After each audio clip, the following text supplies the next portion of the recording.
All right, guys. So what happened yesterday in the story? They went home from Birthday Land. Yes, they did. They went home from not Birthday Land, from Dreamland. They got home, so they were safe, right? And then there was another land. And they all went to Silky's room for some tea and to discuss what had happened. Okay, so let's see what happens today. Right.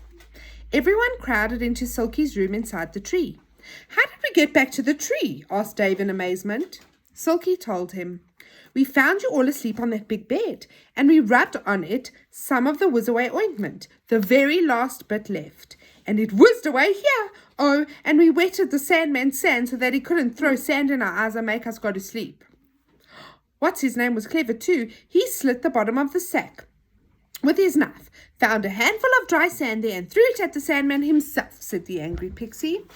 And he went right off to sleep and couldn't interfere with us any more. It was all Dave's fault, said Joe. We said we wouldn't go to any more lands, and he went up there and got caught by the Sandman. So, of course, we had to go after him. Sorry, said Dave. Anyway, everything's all right now. I won't do it again. We'd better go home, said Bessie. It must be getting late. Goodness knows when we'll come again. Silky, goodbye, everyone. Come and see us if we don't come see you. Sit still, boy. What's the problem? You want to go sit on the carpet? Go. They all slid down the slippery slip at top speed. Then they walked home talking about their latest adventure. It was so strange being awake and having dreams, said Franny. Do you remember the muffins that turned into kittens? I wish a really nice land would come to the top of the tree, said Joe. Like the land of Take What You Want. That was fun. I wonder if it will ever come again. For about a week, the children did not even go into the enchanted wood. For one thing, they were very busy helping their parents, and for another thing, they felt that they didn't want any more adventures for a little while. And then a note came from Silky and Moonface. This is what it said. Dear Bessie, Franny, Joe and Dave, we know that you don't want any more adventures just yet, but you might like to know that there is the most exciting land at the top of the tree just now. It is the land of Do As You Please. Even nicer than the land of Take What You Want. We are going there tonight if you want to come. Come just before midnight and you can go with us. We will wait for you until then. Love from Silky and Moonface. The children read the note one after the other. Their eyes began to shine. Should we go? Said Franny. Better not, said Joe. Something silly is sure to happen to us. It always does. Oh, Joe, do let's go, said Bessie. You know how exciting the Enchanted Wood is at night? With all the fairy folk about and the faraway tree lit with lanterns and things. Come on, let's go. What do you guys think they should do? Go. Do you think they should go or stay? Go. What would you do? I'll go. Would you go? I really think we better not, said Joe. Dave might do something silly again. I would not, said Dave in a temper. It's not fair of you to say that. Don't fight, said Bessie. Well, listen, if you don't want to go, Joe, Franny and I will go with Dave. He can look after us. Pooh, Dave wants looking after himself, said Joe. Stop doing that, Cooks. Stop it. It's distracting. Dave gave Joe a punch on the shoulder and Joe slapped back. Oh, don't, said Bessie. You're not in the land of do as you please now. That made everyone laugh. Sorry, Joe, said Dave. Be a sport. Let's all go tonight. Or at any rate, let's go up the tree and hear what Silky and Moonface can tell us about this new land. It all sounds a little bit... If it sounds at all dangerous, we won't go, see? All right, said Joe, who really did want to go just as badly as the others, but felt that he ought not to keep leading the girls into danger. He's very protective, isn't he, guys, of his sisters? He's a nice boy and he's protective of his sisters. And he loves his sister. We'll go up and talk to Silky and Moonface, but mind, if I decide not to go with them, there's no grumbling. We promised, Joe, said Bessie, and so it was settled. They would go to the Enchanted Wood that night, climb the tree, and see their friends. It was exciting to slip out of bed at 11:30 and dress. It was very dark because there was no moon. We shall have to take a torch, said Joe. Are you girls ready? Now don't make a noise. Make a noise or we'll wake Mother. They all crept down the stairs and out into the dark, silent garden. Why are you doing that? Do you want to go sit outside? So sit nicely and behave, okay, cooks? They all crept downstairs and out into the garden. An owl hooted nearby, and something ran down the garden path. Bessie nearly squealed. "Shh! It's only a mouse or something," said Joe. "I'll switch on my torch now. Keep close together, and we shall see where we're going." In a bunch, they went down the back garden and out into the little lane there. The enchanted wood loomed up big and dark. The trees spoke to one another, saying, "Whisha, whisha, whisha, whisha." The children jumped over the ditch and walked through the wood, down the paths they knew so well. The wood was full of fairy folk going about their business. They took no notice of the children. Joe soon switched off his torch. Lanterns shone everywhere and gave enough light to see. They soon came to a great dark trunk of the faraway tree. A rope swung down through the branches. "Oh, good," said Dave. Is Moonface going to pull us up?" "No," said Joe. "We'll have to climb up, but we can use the rope to help us. It's always in the tree at night to help many folk going up and down." And indeed, there were a great many people using the tree that night. Strange pixies, goblins, gnomes swarmed up and down it, and brownies climbed up, chattering hard. Where are they going?" said Dave in surprise. "Oh, up to the land of Do-as-you-please, I expect," said Joe, "and some of them are visiting their friends in the tree. Look, there's the angry pixie. He's having a party tonight." The angry pixie had about 8 little friends squashed in his room and looked as pleased as could be. "Come and join us," he called to Joe. "We can't," said Joe. "Thanks, though. We're going up to Moonface's." Everyone dodged Dame Washalot's washing water, laughed at old What's-his-name sitting snoring as usual, and at last came to Moonface's house. And there was no one there. There was a note stuck on the door. Do you want to know what it said? Yes. "We waited till midnight, and you didn't come. If you do come and we're not here, you'll find us in the land of Do-as-you-please. Love from Silky and Moonface. P.S. Do come. Just think of the things you can do. You can do them all in the land of Do-as-you-please." "Golly," said Dave longingly. "What I like to do better than anything else is to ride 6 times on a roundabout without stopping." "And I'd like to eat 6 ice creams without stopping," said Bessie. "And I'd like to ride an elephant," said Franny.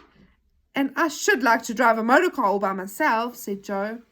"Joe, let's go up the ladder, begged Franny. "Oh, do let's. Why can't we go and visit a really nice land when one comes? It's just too mean of you to say we can't." "Well," said Joe, "well, I suppose we better. Come on." With shrieks and squeals of delight, the girls and Dave pressed up the little ladder through the cloud. A lantern hung at the top of the hole to give them light.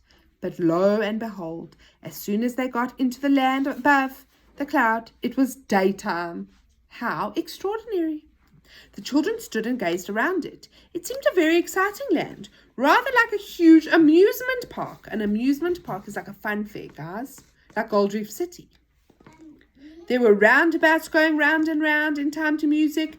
There were swings and seesaws. There was a railway train puffing along busily, and there were small aeroplanes flying everywhere, with brownies, pixies, and goblins having a fine time in them.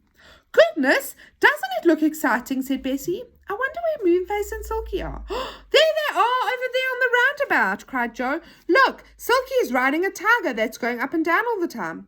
And Moonface is on a giraffe. Let's get on too." Off they all ran. As soon as Moonface and Silky saw the children, they screamed with joy and waved their hands. The roundabout stopped and the children got on. Bessie chose a white rabbit. Franny rode on a lion and felt very grand. Joe went on a bear, and Dave chose a horse. "So glad you came," said Silky. "We waited and waited for you. Oh, we're off, hold tight." The roundabout went round and round and round. The children shouted for joy because it went so fast. "Let's have 6 rides without getting off," cried Joe. So they did, and dear me, weren't they dizzy when they got off. They rolled about like sailors. "I feel like sitting down with 6 ice creams," said Bessie. And at once, an ice cream man rode up and handed them out 36 ice creams. It did look a lot. When Joe had divided them all equally, they had 6 each. And how delicious they were. Everybody finished all 6. Oh my gosh, could you imagine eating 6 ice creams, guys? Wouldn't your tummies be very sore? My tummy would.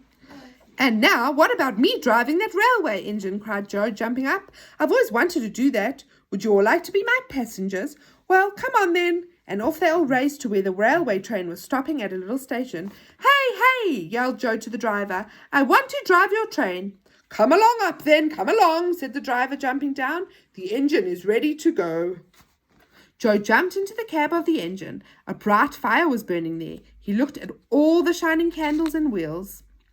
"Shall I know which is which?" he asked the driver. "Oh, yes," said the driver. "That's the starting wheel, and that's to make the whistle go, and that's to go slow, and that's to go fast. You can't make a mistake. Don't forget to stop at the stations, will you? And, oh, look out for the level crossing gates in case they are shut. It would be a pity to bump into them and break them."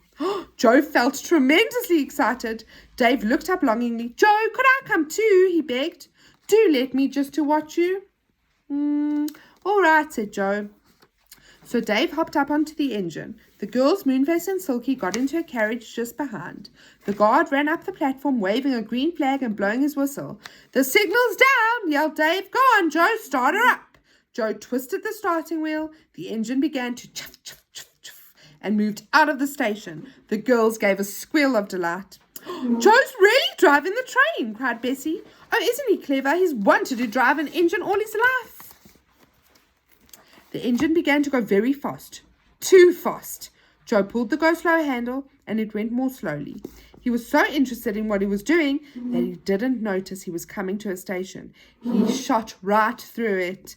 "Joe!" cried Dave. "You've gone by a station. Gracious! The passengers waiting there did look cross. Oh, and look! A lot of them are in our train wanted to get off there." Sure enough, a number of angry people were looking out the carriage windows, yelling to Joe to stop. Joe went red. He pulled the stop handle. The engine stopped. Then Joe pulled the go backwards handle, and the train moved slowly backwards to the station. It stopped there, and Joe and Dave had the pleasure of seeing the passengers get in and out. The guard came rushing up. "You passed the station! You passed the station!" he cried. "Don't you dare pass my station again without stopping." All right," said Joe. "Now then, off we go again." And then off they went. "Keep a lookout for stations, signals, tunnels, and level crossings, Dave," said Joe. So Dave stuck his head out and watched. "Level crossing!" he cried. "The gates are shut. Slow down, Joe, slow down." But unluckily, Joe pulled the go-fast handle instead of the go-slow handle, and the train shot quickly to the closed gates of the level crossing. Just as the engine had nearly reached them, a little man rushed out of the cabin nearby and flung the gates open just in time. "You bad driver," he shouted as the train roared past. "You might have broken my gates." There's the train and there's the angry man.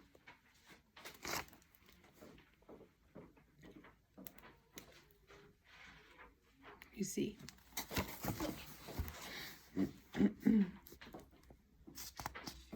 "That was a narrow squeak," said Joe. "What's this coming now, Dave?" "A tunnel," said Dave, whistling. "Whistle as you go through, in case anyone is walking in it." So Joe made the engine whistle loudly. It really was fun. It raced through the dark tunnel and came out near a station. "Stop, station, Joe!" cried Dave. And Joe stopped. That's the name, and then I have to change it. Then on went the train again, whistling loudly, rushing past signals that were down. Then something happened. The go slow and the stop handles wouldn't work. The train raced on and on past stations big and small, through tunnels, past signals that were up, and behaved just as if it had gone mad. "I say," said Dave in alarm. "What's gone wrong, Joe?" Joe didn't know. For miles and miles the train tore on, and all the passengers became alarmed. And then as the train drew near a station, it gave a loud sigh, ran slowly, and then stopped all by itself. The very same station it had started from. The driver of the train was there waiting. "So you're back again," he said. You've been quick." "Well, the engine didn't behave itself very well," said Joe, stepping down thankfully. "It just ran away the last part of the journey. It wouldn't stop anywhere." "Oh, I dare say it wanted to come back to me," said the driver, climbing into the engine cab. "It's a monkey sometimes. Come along and drive it again with me." "No, thank you," said Joe. "I think I've had enough. It was fun, though." The girls, Moonface and Silky, got out of their carriages. They had been rather frightened the last part of the journey, but they thought Joe was very clever to drive the train by himself. They all left the station. "Now what shall we do?" said Moonface. "I want to ride an elephant," said Franny. "There aren't any," said Bessie. But no sooner had she spoken than the children saw 6 big grey elephants walking slowly up to them, swaying a little from side to side. "Oh, look!" yelled Franny, nearly mad with excitement. "There are my elephants, 6 of them. We can all have a ride." Each elephant had a rope ladder up its left side. The children, Moonface and Silky, climbed up and sat on a comfortable seat of the elephants' backs. Then the big creature set off, swaying through the clouds. It was simply lovely. Franny did enjoy herself. She called to the others, "Wasn't this a good idea of mine, everybody? Aren't we high up? And isn't it fun?" "It is fun," said Moonface, who had never even seen an elephant before, and would certainly never have thought of riding one if he had. "Oh, goodness, my rope ladder has slipped off my elephant. Now I shall never be able to get down. I'll have to ride on this elephant all my life long." Everyone laughed, but Moonface was really alarmed. When the children had had enough of riding, they all climbed down their rope ladders. But poor Moonface sat up high, tears pouring down his fat cheeks. "I tell you, I can't get down," he kept saying. "I'm up here for good." The elephant stood patiently for a little while. Are you sending those home? Then it got... I'm just recording them. The elephant stood patiently for a little while. Then it got tired of hearing Moonface cry. It swung its enormous trunk around, wound it gently round Moonface's waist, and lifted him down to the ground. Moonface was so surprised that he couldn't speak a word. I'll be nearly done. At last, he found his tongue. "What did the elephant lift me down with?" he asked. "His nose?" "No, his trunk," said Joe. "Didn't you know that elephants had trunks, Moonface?" "No," said Moonface, puzzled. "I'm glad he didn't pack me in his trunk and take me away for luggage." The children roared with laughter. They watched the big elephants walking off. "What shall we do now?" said Joe. "Dave, what do you want to do?" "Well, I know I can't do it, but wouldn't I just love to have a paddle in the sea?" said Dave. "Ooh, that would be nice," said Franny, who loved paddling too. "But there isn't any sea here." Just as she said that, she noticed a signpost nearby that said, "To the sea." "Goodness," said Franny, "look at that. Come on, everyone." Off they all went, running the way that the signpost pointed, and after going round 2 corners, there, sure enough, was the blue, blue sea, lying bright and calm in the warm sunshine, shining golden sand stretched to the little waves. "Oh, goody, goody," said Dave, taking off his shoes and socks. "Come on, quickly." Soon everyone else was swimming in the warm sea. Moonface and Silky had never swam before, but they loved it just as much as the children. Dave paddled out so far that he got his shorts soaking wet. "Oh, Dave, you are wet," said Bessie. "Come back. This is the land of do as you please, isn't it?" shouted Dave, dancing about the water. "Well, I shall get as wet as I like then." "Let's dig an enormous castle," cried Moonface. "Then we can all sit on top of it when the sea comes up." "We can't," said Silky, suddenly looking sad. "Why not? Why not?" said Joe in surprise. "Isn't this the land of do as you please?" "Yes," said Silky, "but it's time we went back to the faraway tree. This land will soon be on the move, and as nice as it is, we don't want to live here forever." "Gracious no," said Joe. "Our mother and father couldn't possibly do without us." Dave, come into shore. We're going home." Dave didn't want to be left behind. He waded back at once, his short dripping wet and his jersey splashed too. They all made their way to the hole that led down through the cloud to the faraway tree. "We did have a lovely time," sighed Joe, looking back longingly. "It's one of the nicest lands that has ever been at the top of the tree." They all felt tired as they crowded into Moonface's home. "Don't fall asleep before you get home," said Moonface. "Take cushions, all of you." They went down the slippery slip yawning. They made their way home and fell into bed, tired but happy. And in the morning, their mother spoke in surprise to Dave. "Dave, how is it that your shorts and jersey are so wet this morning?" "I paddled in the deep sea," said Dave, and he couldn't think why his Aunt Polly said he was a naughty little storyteller. Okay, guys, we'll have to see what happens again tomorrow if they find any new exciting lands. Bye.